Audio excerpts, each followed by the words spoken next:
ప్రేమ పేరుతో మోసపోయానంటూ ఓ యువతి న్యాయం చేయాలని అధికారులను కోరింది. కృష్ణా జిల్లా గూడూరు మండలానికి చెందిన హిమబిందు శీలం బుజ్జిబాబు అనే వ్యక్తి తనను మోసం చేశాడంటూ ఆవేదన వ్యక్తం చేసింది.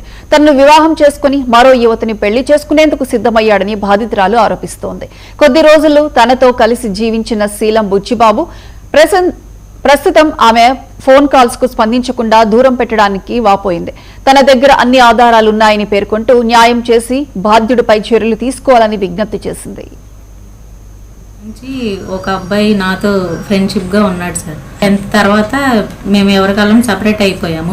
తర్వాత Seelam Bujjibabu sir, village surveyor sir, Kapileswaram మనలో. తర్వాత జాబ్ చేసేటప్పుడు ఫ్రెండ్స్ కదా, అట్లా మా హాస్టల్కి వచ్చి మాట్లాడుతూ ఉండేవాడు sir. Vijayawada sir, staff nurse, AIG hospitals, Gachibowli, Hyderabad. నేను అంతకుముందు విజయవాడలో చేసేదాన్ని సార్. విజయవాడలో చేస్తున్నప్పుడు ఫ్రెండ్గా వచ్చి మాట్లాడేవాడు సార్. మాట్లాడుతూ ఉండగా మేము మాట్లాడుకుంటూ ఇంకా లవ్ లాగా అయ్యింది సార్. లవ్ అయింది. లవ్ అయిన తర్వాత కూడా తిరుపతి తీసుకుని వెళ్ళాడు సార్. అవును సార్, తిరుపతి తీసుకుని వెళ్ళి అక్కడ పెళ్లి చేసుకున్నాడు సార్. పెళ్లి చేసుకుని నల్లపూసల గొలుసు కూడా నా మెడలో వేశాడు సార్. 7th క్లాస్ నుంచి